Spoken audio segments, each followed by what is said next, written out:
It's too low. Good evening. Today, I know it's the end of the day, but I believe that this is going to be a worthwhile investment of your time. Thank you for coming. My name is Evelyn Nambiru Maura. I'm a director for program quality at WWF, Africa Country Offices, and I support all our country offices in resource mobilization, program design, but also quality assurance. I'm very excited about today, and I believe that we have probably the most exciting panel session today. And I want you to know that this is the title of our session today. We do believe that even as we tackle the climate change challenge, we really need to ensure that we are on top of things and that we innovate and revolutionize the whole process. Protected areas and really conservation areas receive legal protection because of their recognized natural, ecological, and cultural values. Unfortunately, a recent report by IPCC shows that climate change is really affecting these special areas, special categories of resources. If the situation is left unchecked, it will further degrade open and protected areas. We need to act, and unfortunately not enough effort has been put into climate change adaptation and mitigation in protected areas because of their legal status.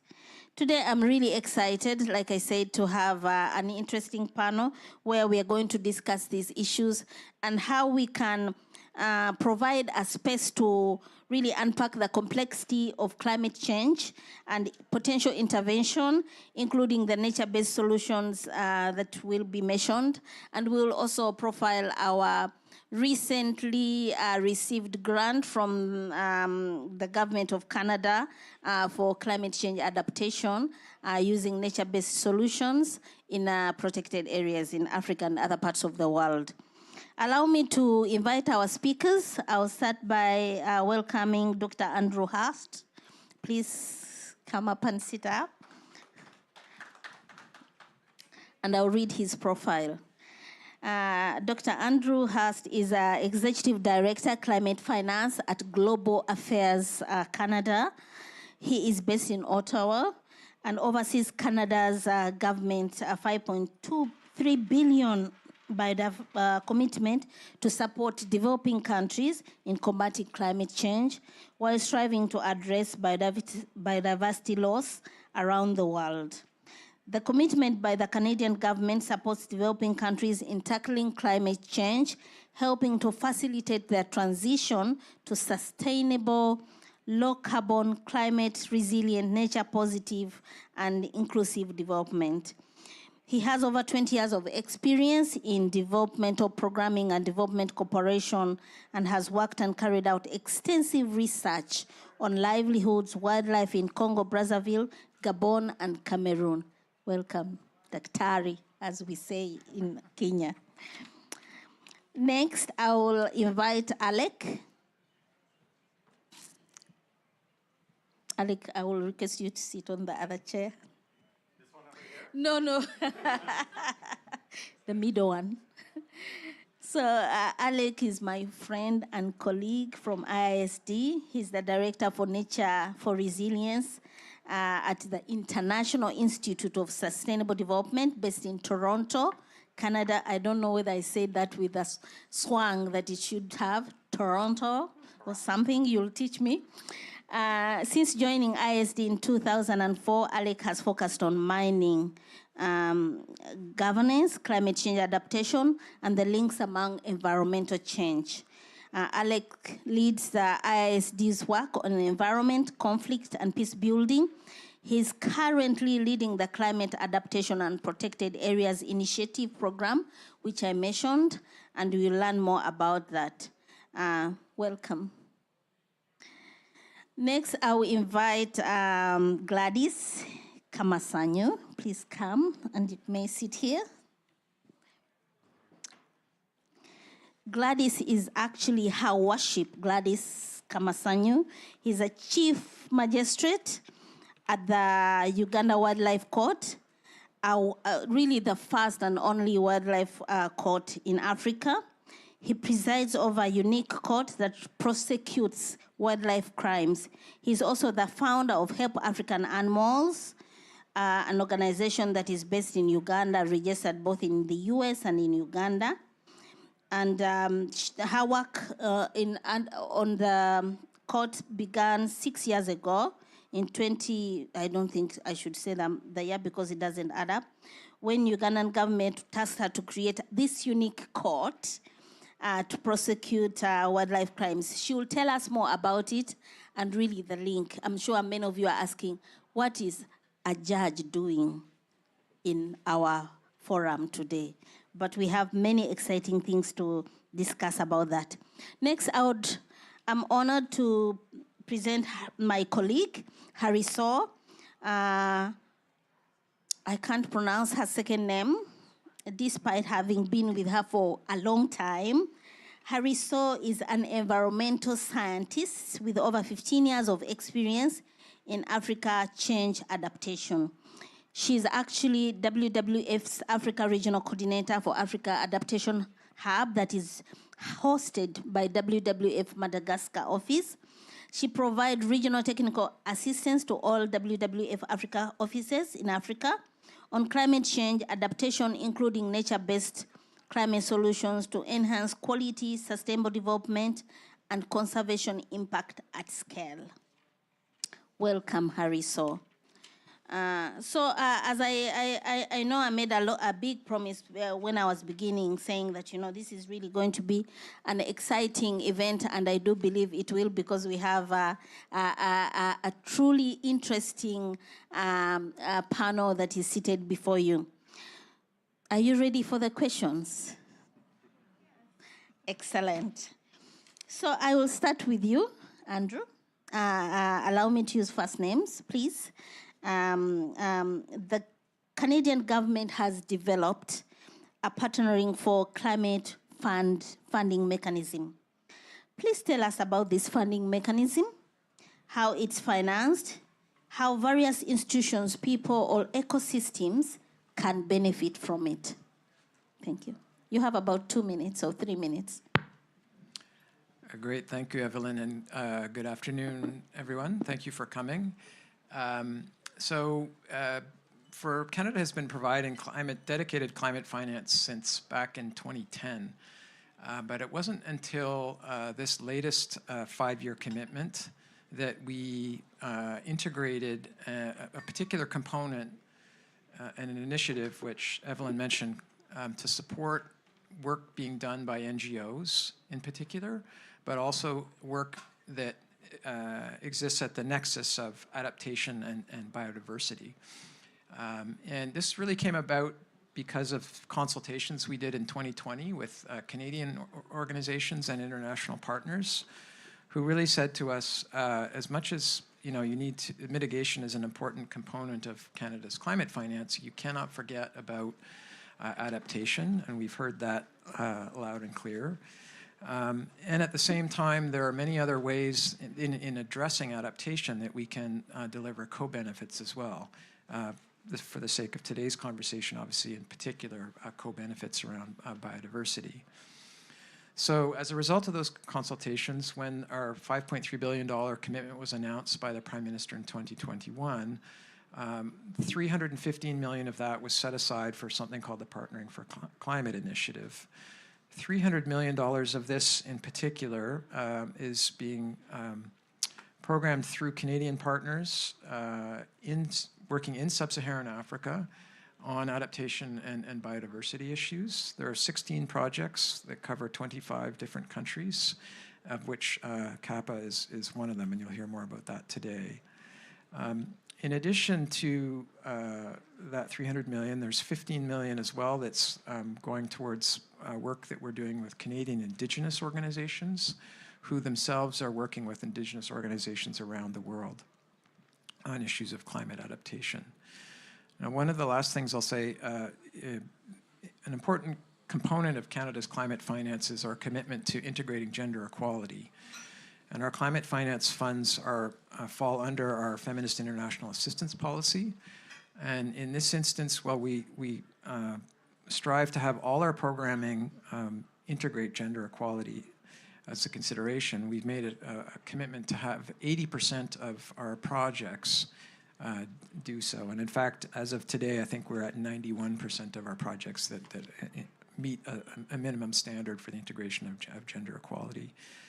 Within the Partnering for Climate initiative, we have $54 million roughly that are dedicated to specifically addressing gender equality issues in the context of adaptation. So perhaps I'll leave it there, if that's okay. Thank you. That's okay. Thank you so much. Lots of tidbits on where to find the bucks for climate action. I'm sure you are making notes. Thank you so much for that response.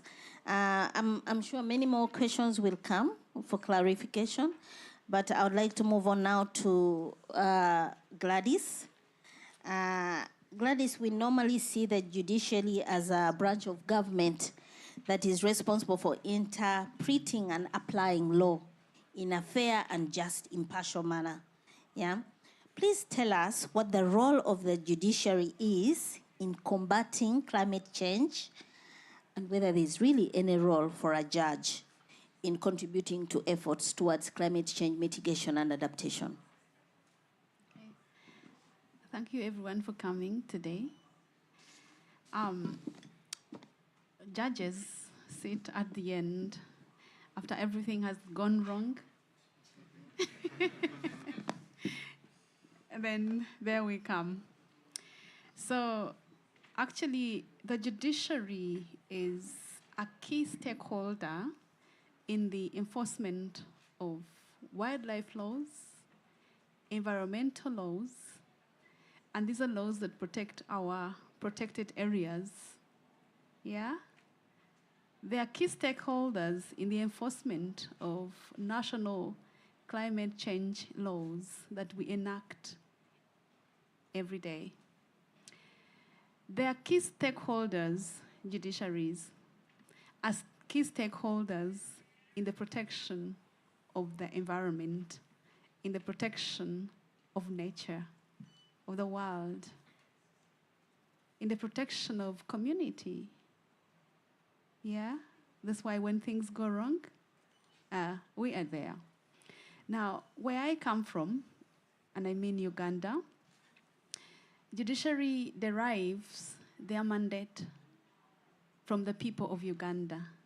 And that is what our constitution says under Article 126(1). It says judicial power is derived from the people of Uganda, and it shall be exercised in conformity with the law, but also in accordance with the norms and aspirations of the people of Uganda. It means the power we have comes from the people. We have to exercise it in accordance with the law, but also taking care of what matters for the people of Uganda. Now, Uganda has, like many African countries, has many protected areas, national parks, reserves, forests, and everything. Yeah? These are homes to wildlife. And the same Constitution of the Republic of Uganda vests natural resources, protected spaces, those protected areas in the state to hold the same in trust for the general good of the people of Uganda. Because we each cannot keep our elephants, our lions, our python, our tree, so the government keeps them for our own good, to make sure they are there, we are using them, and those who come after us will find them still existing. Now, the judiciary then, the judges, should be able to understand the law, be able to interpret it correctly, and therefore enforce it correctly. The judiciary should be able to appreciate efforts of each other stakeholder that is in the fight against climate change, in the fight to combat the crisis that we are dealing with today. Judicial officers should understand where we are, what we are dealing with, and be able to prioritize it, to be able to give it more time, more understanding, appreciate the issue, and be able to give a just decision, a decision that is just to nature, because nature deserves justice. A decision that does not take away, kill, destroy everything that we have. I want you to imagine a court passing a decision, for example, giving a natural forest to a community. It's a court that has made the decision. And that's not a decision that you wake up and just protest and it goes away.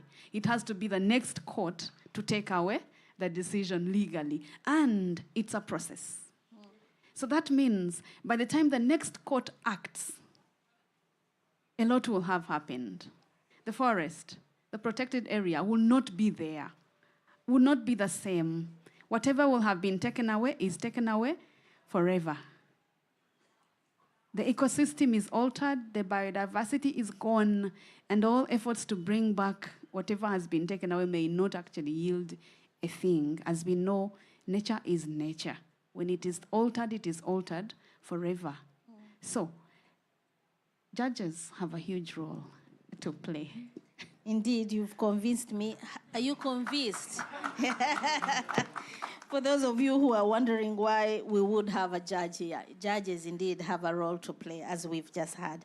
Now, I would like to zero in onto closer discussions on some funding that we got, and I'm coming to you, Alec. ISD has received financial support from the Government of Canada to address climate challenges in the broader sense of protected areas. Please tell us more about this support from the Canadian government and about CAPA, and what is novel about the work that you're doing under this support, especially in Africa's protected areas. What is special? What is unique? Thank you. Thanks very much, Evelyn, and thanks for having me. Thanks also to the judge for not lending your gavel to Evelyn, because I know she would use it indiscriminately. Very pleased to be here. This is actually on. Is it working? Very pleased to be here. So my name is Alec Crawford. I'm Director of Nature for Resilience at the International Institute for Sustainable Development. And we've recently partnered with WWF's Regional Office for Africa, as well as the country offices in Zambia and Uganda, on a project that we've called the Climate Adaptation for Protected Areas Initiative, or the CAPA initiative. And this is funded, following on from what Andrew was saying, by the Government of Canada, by Global Affairs Canada, under their climate commitments. The project is really focused on three things. So it's focused on climate adaptation, on biodiversity protection, and again, following on from what Andrew was saying, on gender equality and social inclusion. There's a strong component around gender that we need to bring to the fore of the implementation of this project. What the project itself is trying to do is use protected areas, or understand how we can use protected areas as a means of increasing resilience of both communities and ecosystems. So how can you use protected areas in all their forms, so not just national parks, but how can you use these spaces and implement nature-based solutions for adaptation within these spaces in such a way that the resilience of the ecosystem itself, but also the resilience of the communities that rely on those ecosystems, is strengthened. So within the African landscape, for the project as a whole, we're working in 4 different landscapes. So we're also working in Belize and also in Fiji. But our biggest piece of programming is in African landscapes, and specifically 2 landscapes in which WWF is quite active. So the first is the Virunga landscape, so we'll be working in Uganda quite actively. The second is in what's called the Kaza landscape, or the Kavango Zambezi landscape, working in Namibia, Angola, Zimbabwe, and very closely with the country team in Zambia. So what will we be doing in these landscapes? As mentioned, we'll be working with the local partners, with local communities, to design and implement nature-based solutions for adaptation. That means these solutions have to, of course, respond to a particular climate threat. We're very clear on that as a partnership, that this isn't just conservation programming in these national parks and game reserves and other areas. It's really a different kind of programming that responds to a particular threat. So in Uganda, we're going to be doing, ostensibly going to be doing some reforestation programming around Bwindi National Park, Queen Elizabeth National Park, and Ruwenzori's National Park. We'll also be working on quite a bit on livelihood interventions that are nature-based in those communities to reduce threats of flooding, erosion control, landslides. These are the kinds of climate threats that we're already seeing as being a kind of core priority for the local communities. Within Southern Africa, and this is our biggest part of the programming because it's such a massive landscape, we'll be doing quite a bit of wetland restoration, also reforestation programs. We're going to be doing some wildlife restocking in some of the protected areas down there. All told, this programming is almost $7 million, I think, combined, of an entire program budget that's close to 17 million. So, you know, quite a fair amount of it is going into these African landscapes. And we're really excited to see how these kinds of interventions can be designed for impact on resilience, again, climate resilience, on biodiversity protection, but then, of course, making women and underrepresented groups really significant contributors to decision-making, design, and implementation as much as possible, because we see that these wouldn't be successful interventions if it was any other way. So that's the CAPA initiative. We're very excited to get it off the ground and to be working with WWF as a core partner. Thanks. Excellent. We are the go-to partners, by the way, on conservation and climate change.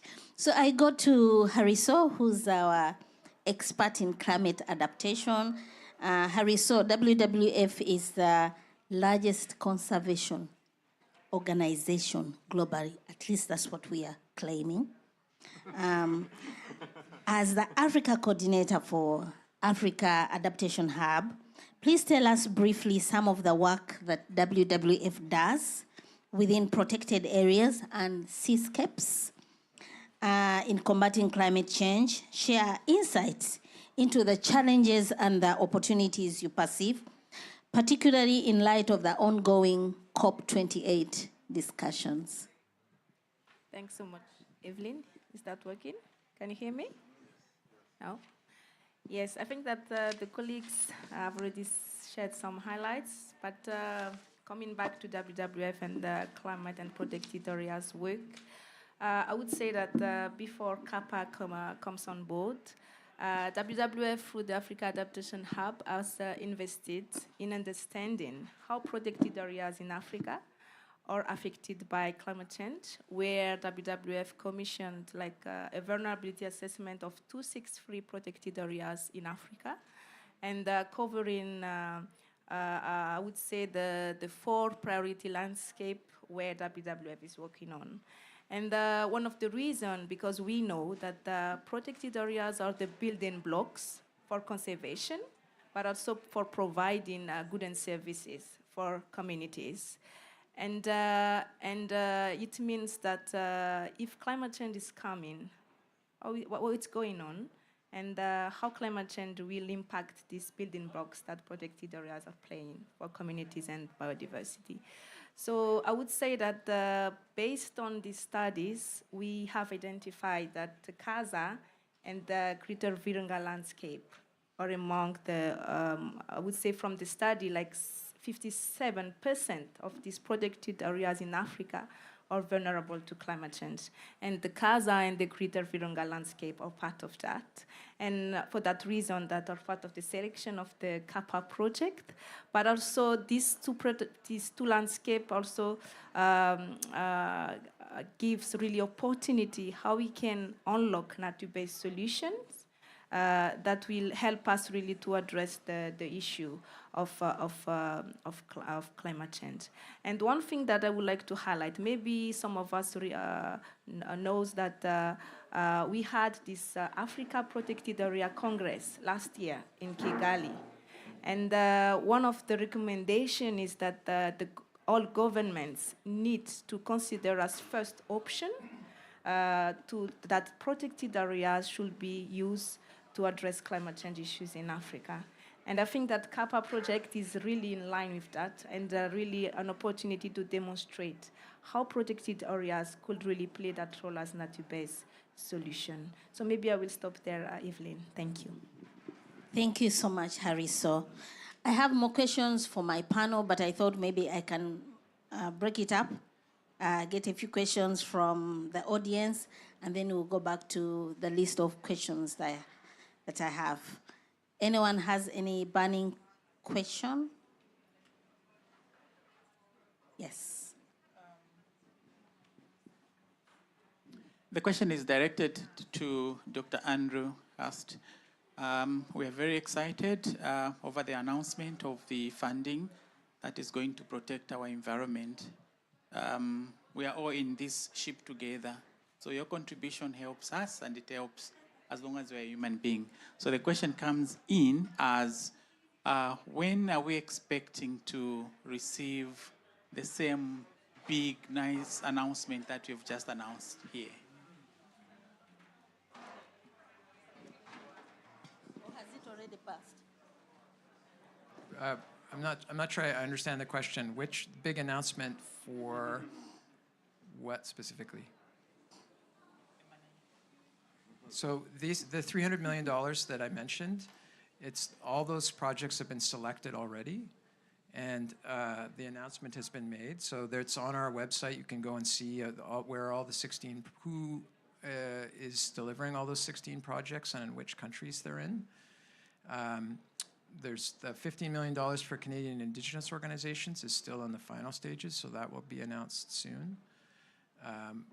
So that's specifically for that $300 million that for the Partnering for Climate initiative, that has been announced and decisions have been made on that specifically. Any question?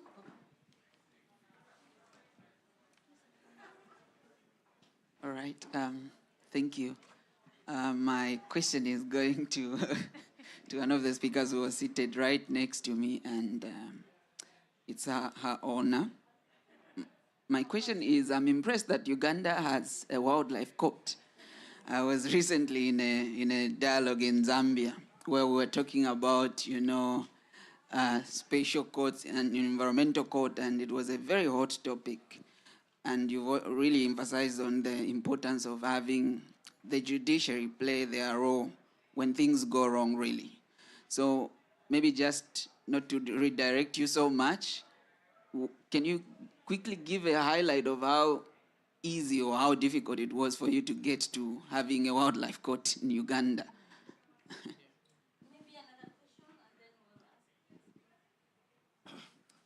Thank you. I want to come to a reservoir and probably a lake. There's a more and more an increase on human-wildlife conflict. And some of us are thinking that those human-wildlife conflicts are also potentially due to climate change. So what is your thought about it, and what can be the solutions as an adaptation perspective? One more question, and then we will go to answering. Simon, you had a question? Simon here? Please pass on the mic. Thank you.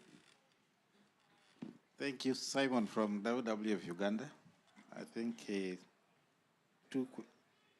first of all, to thank Dr. Andrew for the consideration of the Greater Virunga landscape, together with the collaboration with the IISD.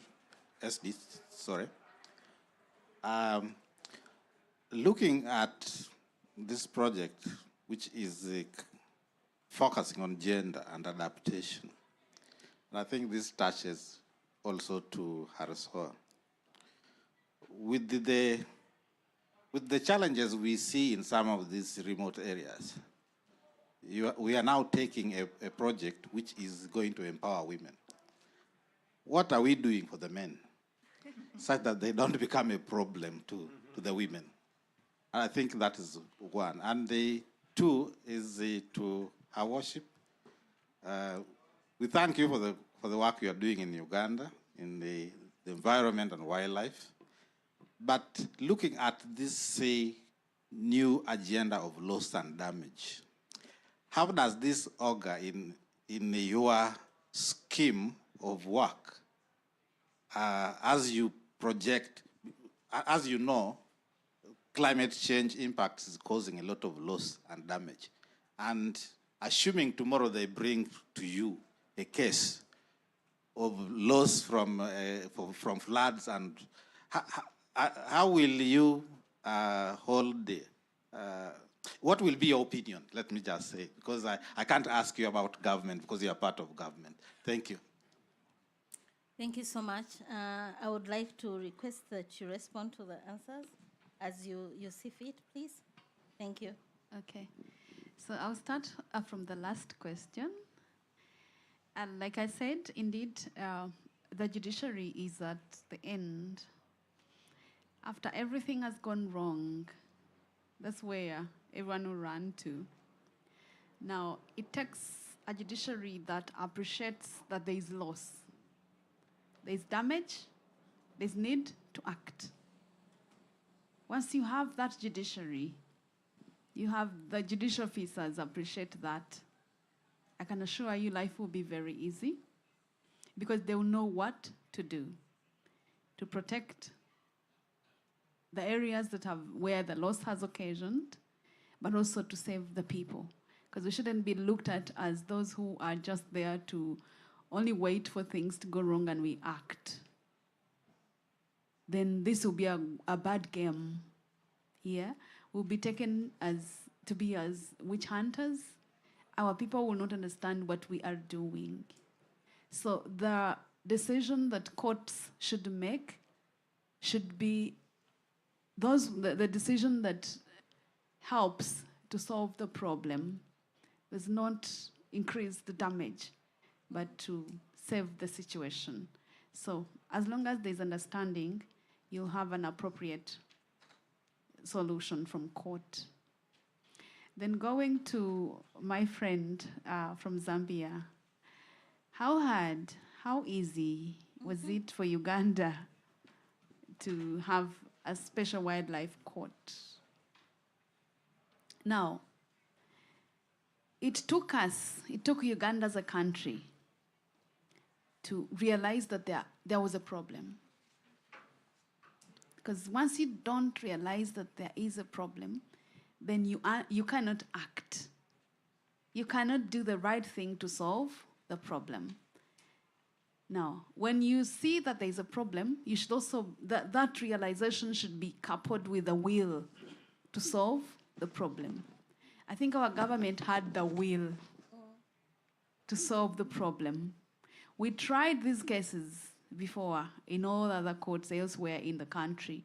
Wherever crime related to wildlife was committed, the courts are all over, everywhere in the country. There are courts. We tried to have these cases tried there. And this is the outcry we got from our stakeholders. There were delayed trials,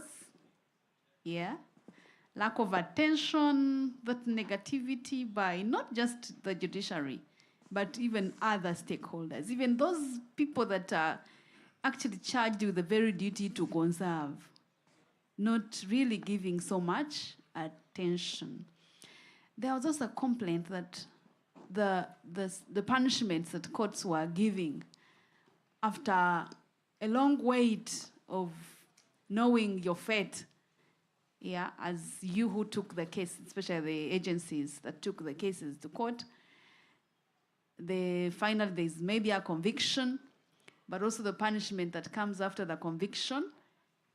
Complaints were that they were not fitting the kind of crime that would be committed. So they were not deterrent enough. Those who are being punished were not feeling punished. If you don't feel punished, then it means you're encouraged to commit crime the following day, all that time, there and then. We had complaints of culprits even telling law enforcement officers, you've taken me to court, we shall meet in the evening. And indeed they would meet. Take them to court, enter court, get out. and they meet in the village, in the community later in the evening. So after realizing that those complaints actually had some truth, because we live in the same world, the same country with whoever was complaining. So we came up, judiciary was convinced that there was a need to have a specialized court only handling environmental and wildlife cases, criminal cases. And that's how it all came. It wasn't very hard, but it involved some steps being taken. Like us, I was involved from the first day of those ideas to visit stakeholders, engage them, know their expectations, but also to know the challenges they had, to clearly hear from them the challenges they had in those courts elsewhere in the country, to know their expectations, and also to put to them our expectations, to know that we are an arm of the state. We shall not go by what they want from court, otherwise they will say, we want this punishment, you have to give them. We want this one, you have to give them. We are independent in exercising our mandate. So we made sure they knew that. Yeah. Excellent. Thank you so much. Maybe Alec, then Hariso. Yeah, I'll just jump in quickly on the question of human-wildlife conflict. That came up in the Zambian context during the inception phase. So one of the things that in the town of Livingston that they're experiencing is, as Livingston is surrounded by Moso-Itunya National Park. And within this national park, they've seen a siltation of lagoons and a drying up of wetland habitat within the park. And the kind of theory, which I put a lot of credence into, is that as a result of that ecological process happening, many animals are leaving the park and coming into direct conflict with the local community, and it's a sizable city, because of water stress, essentially. So one of the potential interventions that we are planning within the landscape is a restoration of those wetlands and those lagoons. And part of the motivation of it is not only to increase the resilience of the ecosystem to climate impacts by restoring those lagoons, but also keeping the animals in the park. Because if they have a water source within the park, they'll be less inclined to go into the villages or into the city looking for that water and coming into direct conflict with the local population. So again, you see the intervention designed in response to a climate threat and also a societal challenge.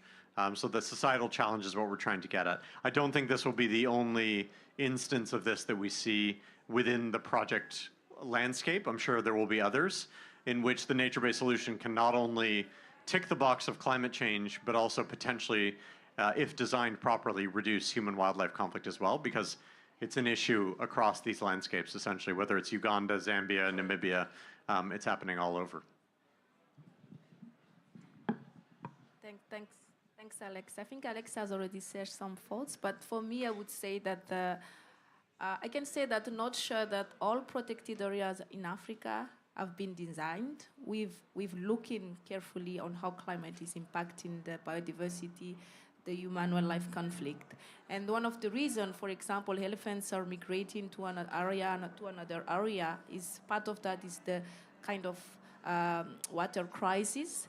So I would say that one thing that is relevant is really making sure that, and it's part of the Africa Protected Area Congress recommendation, making sure that the protected areas are really considering climate change risk and managed with climate change risk. And with that, we can understand better why the wildlife is moving, what are the impact of the climate change issues happening in the area. And for that reason as well, the reason that working in a transboundary landscape is key, because like protected area cannot work in silo anymore. We have this transboundary management to make sure that there is cooperation with all protected areas to make sure that we can manage together the cross-country issues. So maybe I will add to that. Thank you. Thank you so much, Hariso, and everyone else for the responses. I have a question for you, Andrew. We understand that in March 2022, the government of Canada unveiled its new climate change plan to reduce greenhouse gases greenhouse gas emission by 40% below 2005 levels by 2030 and achieve net zero emissions by 2050. Is the government on track to achieving this ambitious target? And how is Canada supporting countries in Africa and other parts of the world in reducing their own emissions and promoting climate change solutions? Thank you. So the first part of that question is a domestic one, obviously. We have our Pan-Canadian framework, which is a series of initiatives that are being put in place to try and achieve the targets that Evelyn just mentioned. That includes a price on carbon.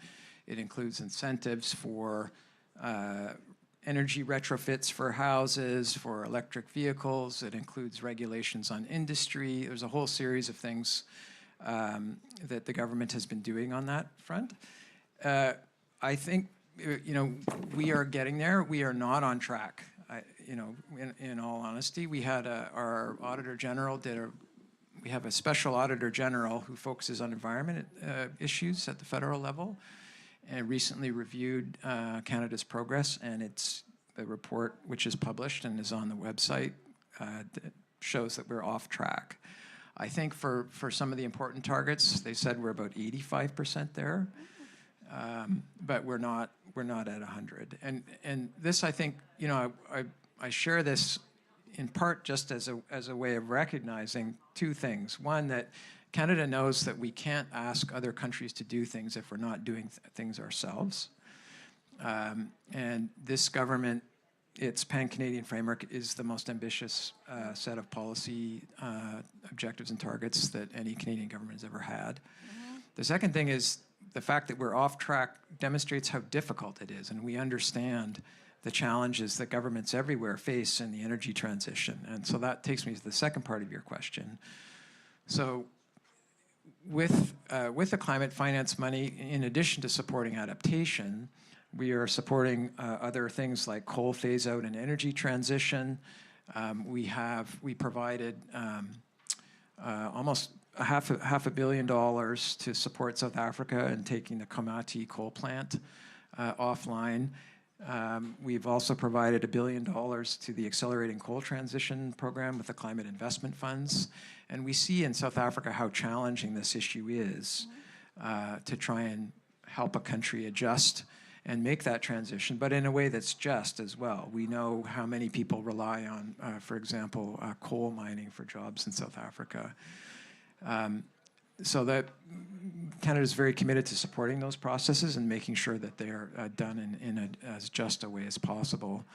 There's a whole series of other initiatives across sub-Saharan Africa. We support renewable energy installations, in particular the Canada Climate Change Program with the International Finance Corporation has financed renewable energy installations in Zambia and Burkina Faso. And the one in Burkina Faso is the first independent power producer in that country's history. We have a Canada-Africa Climate Change Fund, which is rolling out a series of projects now. And these are with our loans, I should say. The big chunk of our financing comes in the form of loans.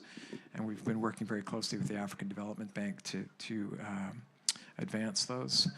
We are involved, of course, in supporting climate-smart agriculture.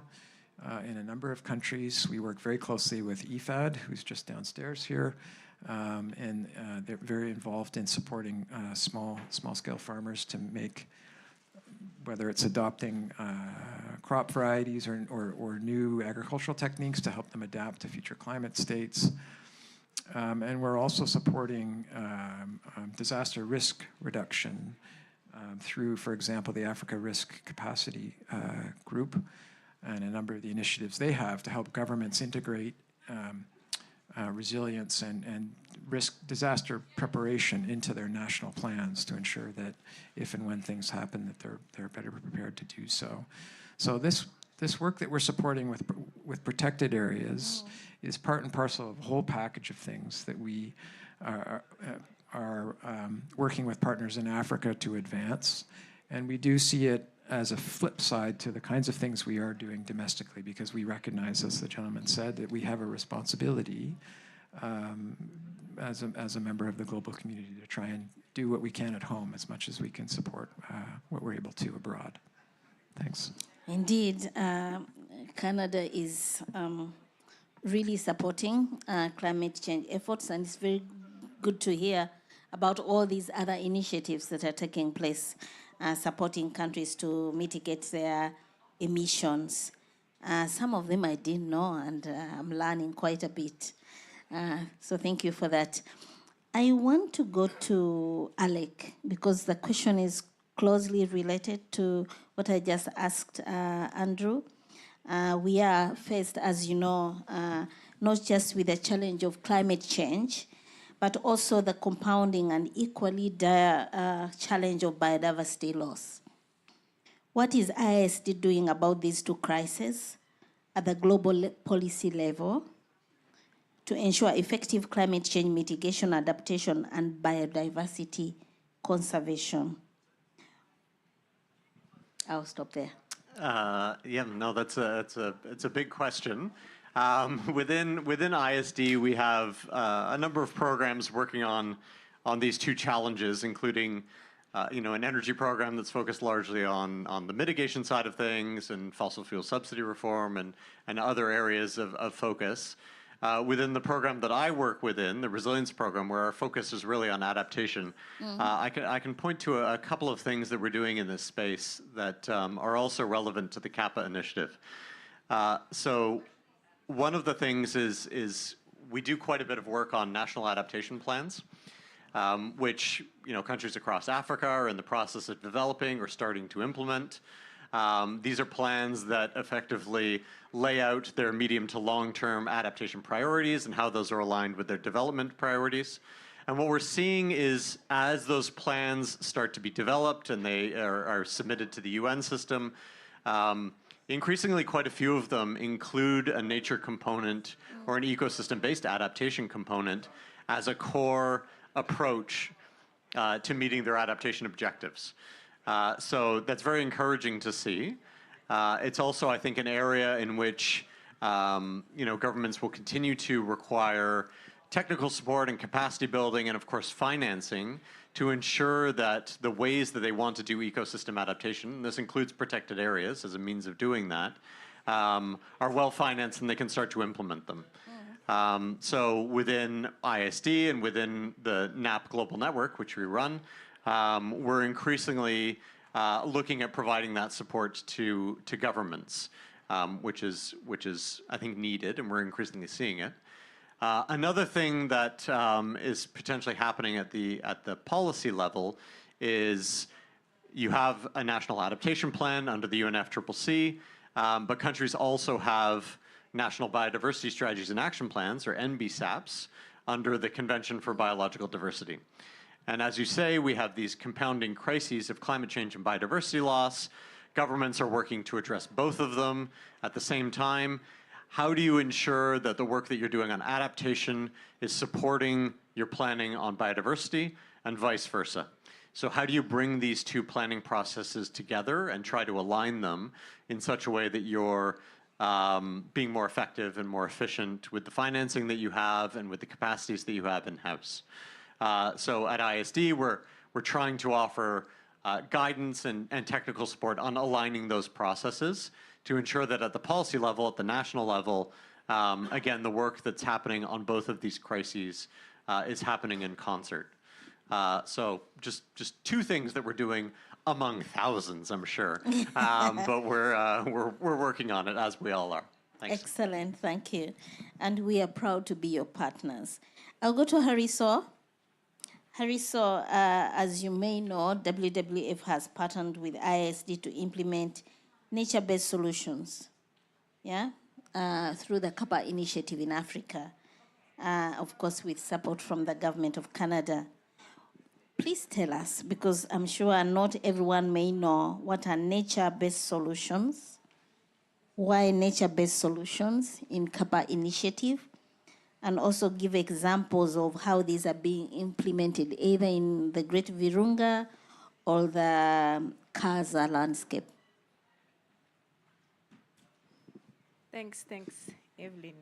And we are very pleased to partner with ISD. I think that is the first collaboration that we have with ISD, and we are sure that it will be a success. So I would say that, as agreed during the UNEA 5 on the nature-based solution definition, and I think something that all of us maybe can find everywhere, but just to say that the nature-based solution is defined as action to protect, to conserve, to restore, and to sustainably use and manage natural or modified ecosystem, which address societal challenges. And when we are talking about adaptation here, the societal challenges are related to adaptation, because there are 8 societal challenges. I'm not going to talk about that, but what you are talking now in this discussion is about adaptation and nature-based solutions. And something that maybe I would say that given the work that WWF has invested in protected areas so far, this collaboration with ISD on CAPA is really an opportunity to showcase how protected areas in Africa and in the CAPA, I would say, sites, it will help us really to demonstrate how we can really unlock the value of nature-based solutions that are supporting communities that are depending on these protected areas, but as well as to the co-benefit for biodiversity. And something that I would say that we need to move from these business as usual approaches, and where I think that with CAPA, it will help us to really to make sure that we are not doing business as usual again, but really making sure that the protected areas that we are using will really support the communities in CASA and GVL to address climate change issues. And I think that Alec has already shared a bit about what is going to be done in CASA and GVL, and I'm not going to repeat that. But just to say that we are going to work on 7 protected areas in CASA and 3 protected areas in GVL. And one thing that I would say that to make sure that we are not doing business as usual and saying everything is adaptation with this CAPA project is making sure that we are assessing how far the community in these protected areas are vulnerable to climate change, and how far these protected areas can really help to address this issue of flooding, of drought, and other climate risks that are happening, and making sure that we demonstrate that it's really helping all of the issues that we have mentioned. Part of that probably the human-wildlife conflict, but also all of the issues that the community there are having. And maybe something last I forgot to mention during my last talk is this COP28. I can say that climate and protected area are not fully part of the agenda discussion. So we need to make our best to advocate that, like in Africa, we have over 8,000 protected areas. And as said, it forms the building blocks for conservation, and now I think should be valued to address the climate challenges in Africa. So I think that let's take this opportunity being at COP, making sure that we value the role of protected areas as nature-based solution to address the climate crisis. Thank you, Evelyn. Thank you. Very good response. Thank you, Harry. So now I go to you, Gladys. You are a judge and the head of the first and only specialized wildlife court in Africa.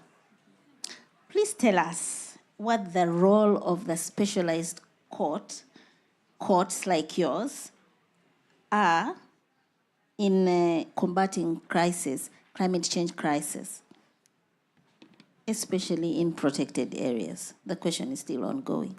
I'll stop there. Okay, thank you. So, protected areas and their inhabitants do not speak. They highly depend on us, but who depend on them more than they depend on us, actually, to speak out for them, to ensure that they survive. It means that each day we have a chance to wake up alive. We have a high opportunity of making a choice to speak out, to do the right thing, to ensure that the protected areas and their inhabitants survive.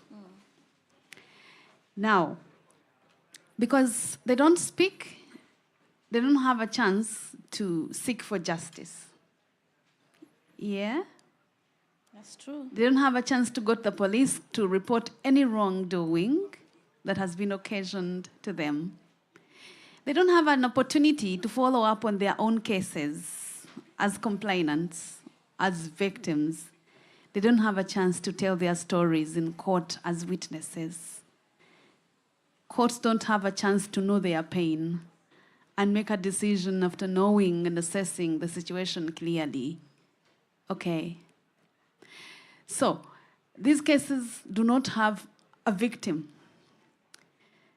The victim usually is dead. But even when they are survivors, because they are what they are, they don't have that opportunity. Now, leaving cases to do with our habitats and their inhabitants tried in among all other cases,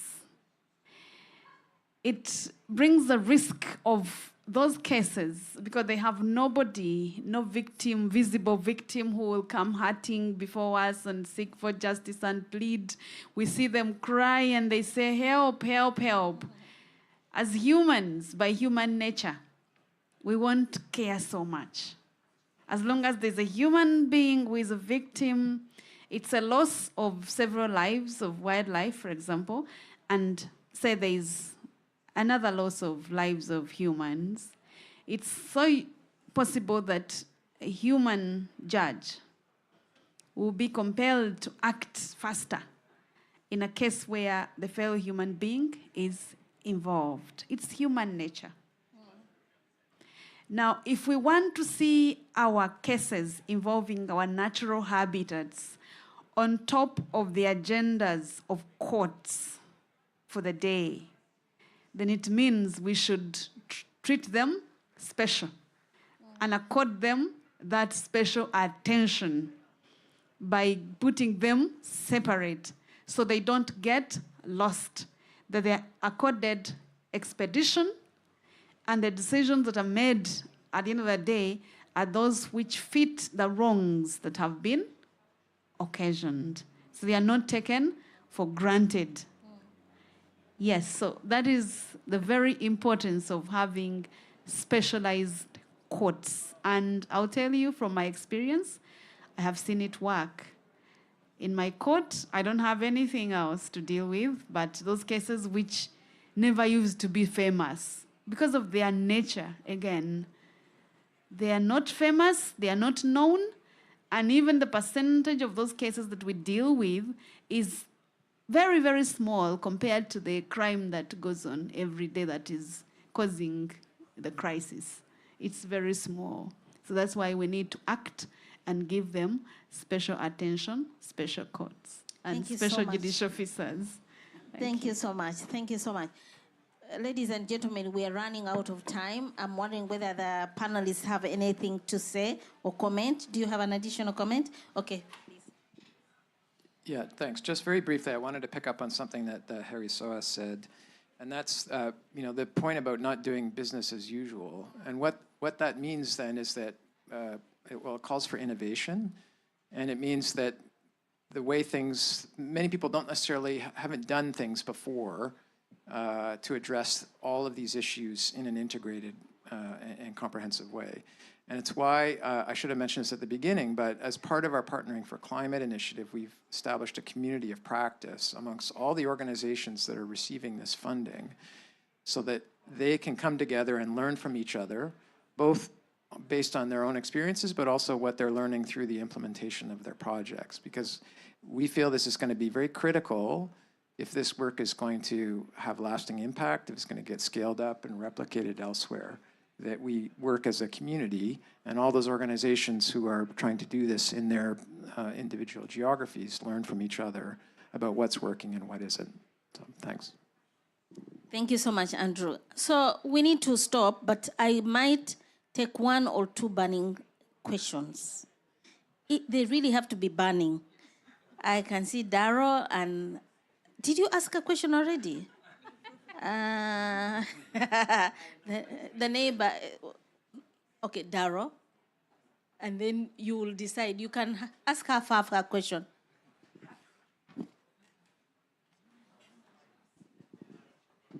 Please make it short. No, thanks so much. No presentation, just a thanks. short question. Thanks so much. My question is to the judge. Two things.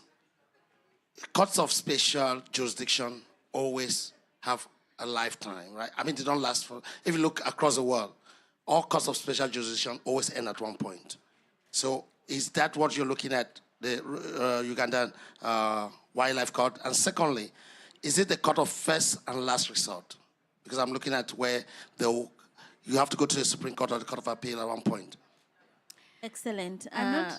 Maybe they can ask the questions and then we, please make them very short. Short and, oh my God. Okay.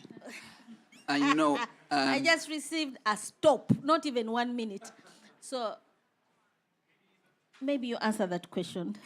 I'm not aware of that lifespan of the courts elsewhere in the world, but in Uganda, the Specialized Wildlife Court is not the first specialized court we are having. We have a couple of them. We have a court on corruption cases, we have on land cases, so it's a court like all others. And guess what? The others have survived for all the years. This one has come to stay. So unfortunately, I am going to request that we stop because there's a session right immediately after us. I truly want to thank the elite panel that we had. May we please give them the applause. Thank you so much and have a good evening and enjoy COP. Let's do something that is not usual. Thanks, bye.